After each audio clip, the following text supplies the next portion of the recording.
Welcome back to CrowdSec Mastery. This is Lesson 03, and it's the one that finally unlocks the real world. In Lesson 02, you got CrowdSec running, but it was only watching a single auth log. Production never looks like that.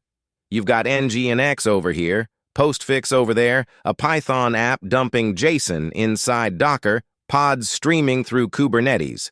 By the end of this lesson, you'll point CrowdSec at any of them, confirm its parsing, and debug it when it isn't. This is also the last foundations lesson before we move into detection in Lesson 04. Before we touch any YAML, lock in this mental model. It's the whole lesson in one picture. Every log event in CrowdSec passes through three things: a source, which is where the lines physically come from; a file, journalctl, Docker, Kafka, whatever; a label, which is just a tag-like type, nginx, that says what kind of log this is; and a parser, which knows how to crack that log open and pull out fields. Today, we're configuring stages 1 and 2 in acquis.yaml. Stage 3, the parsers themselves, that's Lesson 04. Get this triangle right, and honestly, the YAML almost writes itself.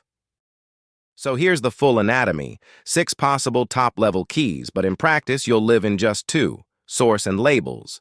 Those are non-negotiable, every config has them. File names pairs with source, tail, journalctl filter, pairs with source, journalctl. The required for column tells you exactly when each field shows up. Use time, machine, and mode you can mostly ignore until you're doing replays or advanced tuning. And one pro tip down at the bottom: don't cram everything into one giant acquis.yaml. Drop one file per source into acquis.d. Your future self will thank you. All right, let's get hands-on with the most common source you'll ever configure: tailing files. Point file names at one path or a glob like var log, nginx, access.log. Slap a type label on it so CrowdSec knows which parsers to invoke, and you're done. In Notify handles the watching for free. No polling, no CPU waste. 2 knobs worth knowing: bump max buffer size if you've got monster log lines, and flip poll without innotify to true on NFS or fuse mounts where innotify lies to you. And don't sleep on replay mode.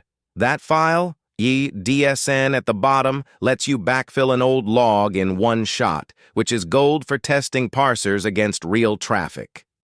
Now here's the gotcha that bites people on modern distros: Ubuntu 24, Debian 12, REL 9. They often don't even write var log auth log to disk anymore. Everything goes straight into the system journal. So instead of tailing a file that might be empty, you point CrowdSec at journalctl directly over dbus. The filter list works like journalctl's own matchers. Pin specific units like ssh.service and postfix.service, and grab kernel transport for good measure. Label it as syslog because the format mimics syslog, which means your existing syslog parsers just work. And always verify your matcher with a real journalctl command before trusting it. From journal, we move to the third source, Docker. Containerized apps don't write log files. They shout everything to stadout, and Docker's logging driver catches it. CrowdSec hooks straight into the Docker daemon socket and streams those logs live. You can match containers by name regex, handy in dev, but in production, lean on labels. Tag a service with CrowdSec enabled true and it opts itself in. New container spins up with that label, picked up automatically, no config reload. Just remember the one prerequisite: the CrowdSec user needs to be in the Docker group to read that socket. Source 4 takes us into Kubernetes, and here there are actually 2 kinds of logs to think about: the application logs inside pods, and the API audit log that the cluster itself emits whenever someone touches the control plane. The K8s audit source handles that second one. It spins up a tiny HTTP listener, and you point Kube API server's audit webhook flags at it, so every API call gets streamed to CrowdSec in real time. That's how you catch failed pod creates, sketchy RBAC edits, or a service account suddenly behaving out of character. For pod stdout, you've got 2 options: run the Docker source on each node, or deploy CrowdSec as a daemon set, and we'll go deep on that in Lesson 11. Source 5 is really two sources bundled together, both for when logs come to you over the network instead of the other way around. With Kafka, you point CrowdSec at your brokers, give it a topic and a consumer group, and it just subscribes. Perfect when 50 microservices already dump structured logs into a central bus and you want one CrowdSec to fan them all in. Syslog is the classic equivalent.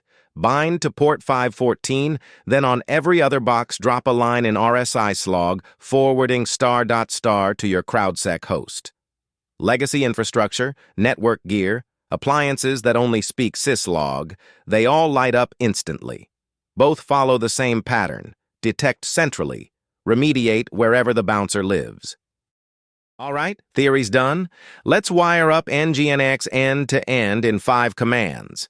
Install the collection, which gives you the parser plus 9 pre-tuned scenarios. Drop a tiny acquis file in acquis.d. One source per file. That's the modern convention. Reload, never restart, so your in-flight leaky buckets survive. Then the command you'll use for the rest of your CrowdSec career, CSSCLI explain. Feed it one real log line and it shows you every stage: raw, parse, enrich, and exactly what got extracted. If explain is green, your pipeline works. Period. But explain won't always be green, so here's the debug cheat sheet. 5 symptoms you will hit. Lines reading, but 0 parsed. Your label type doesn't match any installed parser. 0 lines at all. Permissions. The CrowdSec user can't read the file. Parses but nothing fires. Wrong scenario for that log type. Explain returns empty. Type mismatch or a malformed test line. Rerun with -v. And the classic, works in dev, dies in prod, because someone customized nginx's log format. Stick to combined or write your own parser, which is exactly where Lesson 04 picks up. So let's lock in what you actually own now. 6 skills: the source label parser pipeline, the 6 fields in acquis.yaml, 5 source types, and when to reach for each, the acquis.d directory pattern for scaling, CSADmin explain as your X-ray, and the 5 debug symptoms with their root causes. That's stage 01, foundations closed. CrowdSec is installed, you understand the architecture, and you can feed it literally any log source on the planet. Next stop, Lesson 04. Parsers and the leaky bucket, where logs become decisions. Stage 01 is officially in the books. Pipeline, acquis.yaml, all 5 sources, CSCLI explain, checked off. Lesson 04 is where it gets fun. We crack open parsers, do a rapid YAML and grok refresher, then build a leaky bucket scenario from scratch. That's where raw logs stop being noise and start becoming decisions. Run next stage, enter detection, and I'll see you in Lesson 04.